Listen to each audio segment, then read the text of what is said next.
اس لیے آج کا موضوع جس کا انتخاب ہم نے اس طرح سے کیا ہے کہ آج کا موضوع ہے رزق کے دروازے۔ بہت سارے لوگ جو تنگ دستی کے شکار ہیں، بے روزگاری کے شکار ہیں، تو قرآن مقدس اور احادیث رسول صلی اللہ علیہ وسلم میں رزق کے دروازے کون سے ہیں جن دروازوں کو کھول دیا جائے تو روزی وافر مقدار میں ہمیں نصیب ہو جائے۔ تو آج اس میں کے ایک دروازے کا میں ذکر کروں گا، اور انشاءاللہ العظیم میں کوشش کروں گا کہ 4 سیٹرڈے تک 4 ہفتہ واری اجتماع میں رزق کے مختلف دروازے آپ کے سامنے پیش کروں تاکہ ان دروازوں سے آپ روزی حاصل کرنے کی کوشش کر سکیں۔ سب سے پہلے میں آپ کو سمجھاؤں، یہ بہت اچھی طرح ذہن میں رکھیے گا، اور قرآنی آیات سے میں جو باتیں پیش کروں اسے دل و دماغ میں اتارنے کی کوشش کیجیے۔ وجہ سب سے بڑی یہ ہے کہ اس کتاب کی ابتدا میں رب قدیر جل جلالہ نے فرمایا لا ریب فیہ، یہ ایسی کتاب ہے اللہ کی کہ اس میں شک، ڈاؤٹ، شبہ اس کی کوئی گنجائش نہیں۔ یہی وجہ ہے کہ اس کتاب کا چیلنج جس طریقے سے 1400 سال پہلے کے لوگوں کو تھا، آج کے دور کے لوگوں کو بھی ہے، اور اس کتاب کے چیلنج کو قبول کرنے کی صلاحیت نہ کل کسی میں تھی، نہ آج کسی میں ہے، نہ قیامت تک کسی کے پاس رہے گی۔ یہ ایسی کتاب ہے کہ اس میں جو کچھ کہہ دیا گیا وہی ہوگا، اور وہ 100% اس پر یقین رکھنا یہ تقاضۂ ایمان میں سے ہے۔ لیکن مجھے حیرت ہوتی ہے کہ آج کا مسلمان کسی پیشن گوئی کرنے والے کی بات پر بھروسہ کر کے اپنے بچوں کو دوسرے دن اسکول نہیں بھیجتا۔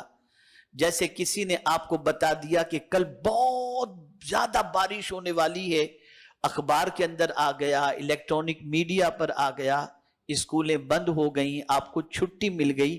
کل کی خبر اگر کوئی ماہر موسمیات دے دے تو آپ اس کی بات پر عمل کرتے ہوئے اگلے دن کے سارے کام کو ملتوی کر دیتے ہیں، اس کی بات کو تو سچی سمجھتے ہیں۔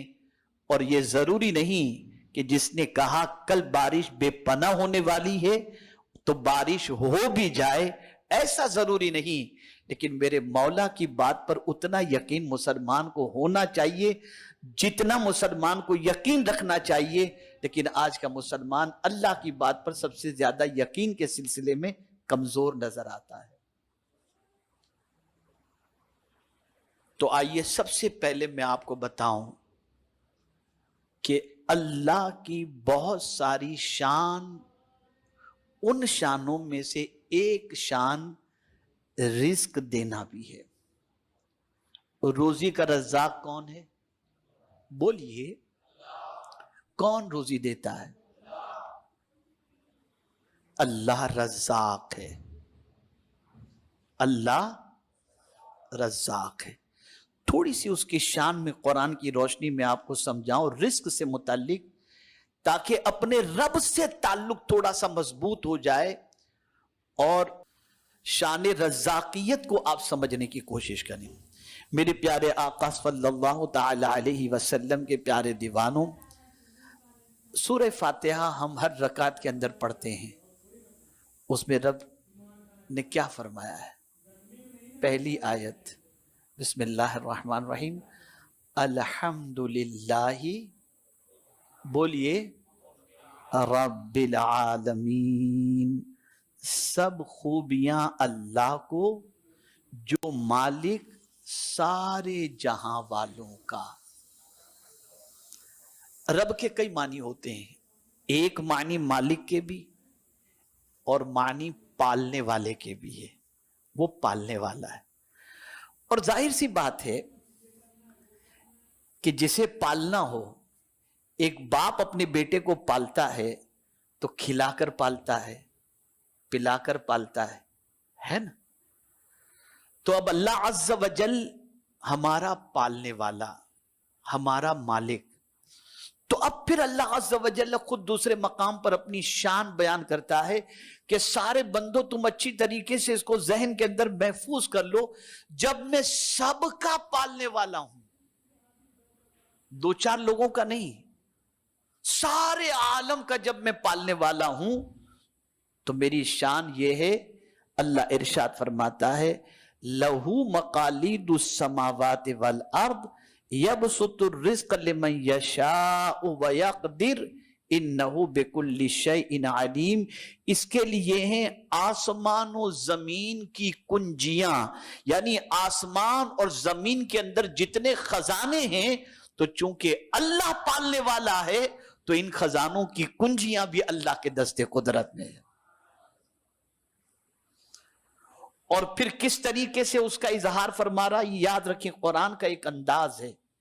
جب اللہ نے کہیں کوئی دعویٰ کیا اپنی کتاب کے اندر اپنی شان کے متعلق تو فوراً دلیل بھی پیش فرمائی.